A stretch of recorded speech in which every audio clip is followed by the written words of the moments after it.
This example comes from our textbook, Thomas's Calculus in its 13th edition. We're asked first to set up an integral for the length of the curve, to graph the curve to see what it looks like, and we'll be using a TI-83 for this one, and then finally to use our calculator's numerical integrator to evaluate the curve's length. And I've chosen to do number 22 here, coming from page 392 in the textbook.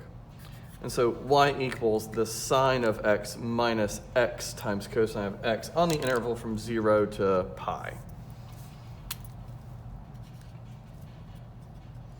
Well, this isn't a function that I know what it looks like just off the top of my head, so I think getting an image of it from our calculator will be nice. But let's start off by setting up that integral to find the curve's length. We know that arc length is found using this formula.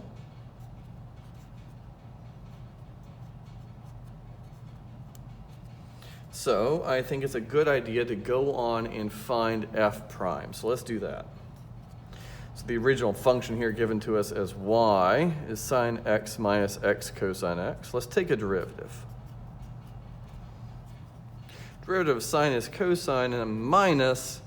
And now we need to think about the product rule. So the first times the derivative of the second, which would be minus sine of x, plus the second times the derivative of the first, so cosine times 1. All right, I held the minus out front, so now we need to distribute, and I'd realize I have a cosine x minus a cosine x, so those cancel. And then I have minus a minus x sine x. Two negatives. That cancels out. And in my formula here, I'm going to end up squaring that. And so let's see. I'm going from 0 to pi. I had the square root of 1 plus this squared.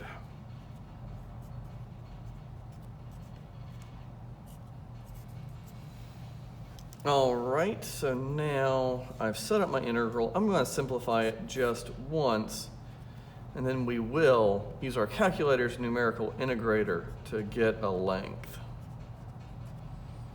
This isn't an integrand right now. I know how to evaluate, so I'm glad that I get to use our graphing calculators.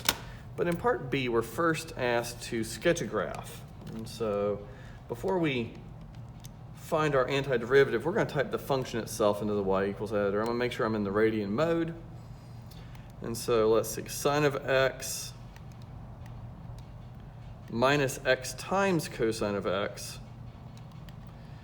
And let's set a viewing rectangle that goes from 0 to pi. And let's just see what happens at that minus 1 to 5. And here I get some idea of what my function looks like. And so this is the length we're trying to find, the length of this curve from 0 to pi. So just crudely, I'll sketch in what it looks like we see here.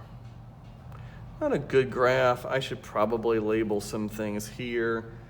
And let's see. That looks like it's up kind of around 3. And of course, we could plug in pi to the function and find out how tall that is. But I think for what we're doing here, that's a good enough sketch. All right, so now in part C, I'm supposed to evaluate this numerically. The way I like to do this on the TI-83s is to actually type the integrand into the y equals editor.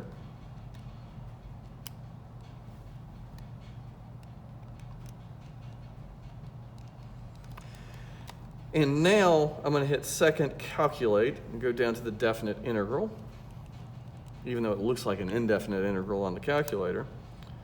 And now it's going to sketch out the integrand, not to be confused with the function itself. It's graphing y equals the integrand.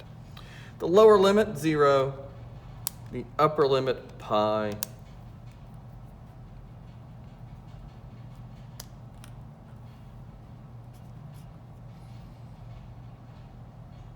And now we find out that that comes out to be about 4.70.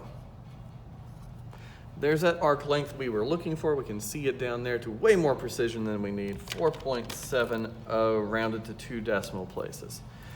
All right, so we've set up the definite integral and we've calculated an arc length using our graphing calculators to get a numerical approximation.